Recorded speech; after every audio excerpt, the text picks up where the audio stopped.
हरियाणा में 2029 के चुनाव से पहले परिसीमन होगा। अभी हरियाणा विधानसभा में 90 और लोकसभा में 10 सीटें हैं।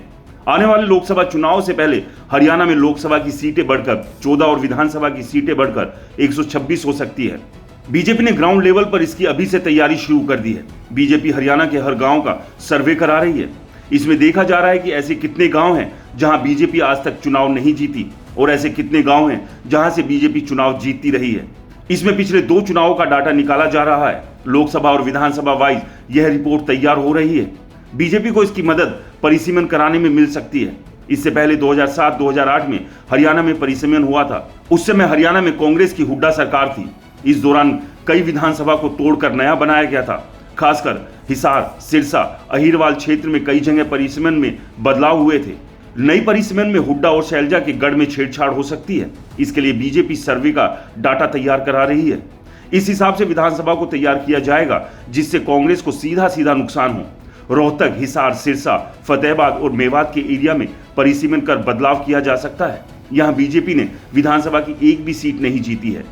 कालावाली, गढ़ी सांपला किलोई, उकलाना, कलानौर, शाहबाद जैसी सीटें बीजेपी के टारगेट पर है।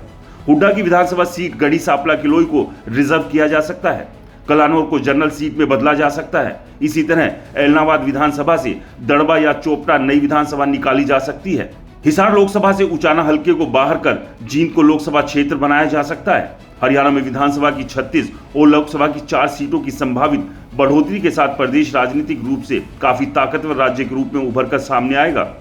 परिसीमन आयोग हर 10 साल बाद विधानसभा और लोकसभा सीटों की संख्या में कमी या वृद्धि करता है।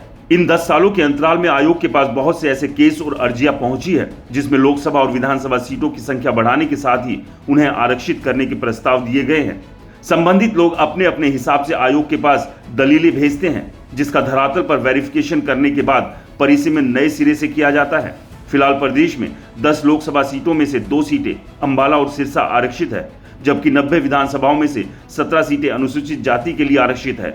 कहीं ना कहीं इस परिसीमन की आड़ में बीजेपी अपने धुर विरोधियों को निपटाने की ताक में भी है। जाहिर सी बात है, राजनीति है और राजनीति में साम दाम दंड भेद सभी का इस्तेमाल किया जाता है। और जाहिर सी बात है, बीजेपी 2019 का चुनाव भी जीतना चाहती है और हरियाणा में तीसरी बार के बाद अब चौथी बार सरकार कैसे बनानी है, इसकी तैयारियां अभी से शुरू हो गई है। आपका क्या कहना है, हमें कमेंट्स कर जरूर बताएं। रिपोर्टर जी चैनल को सब्सक्राइब नहीं किया है तो चैनल को सब्सक्राइब करना ना भूलें।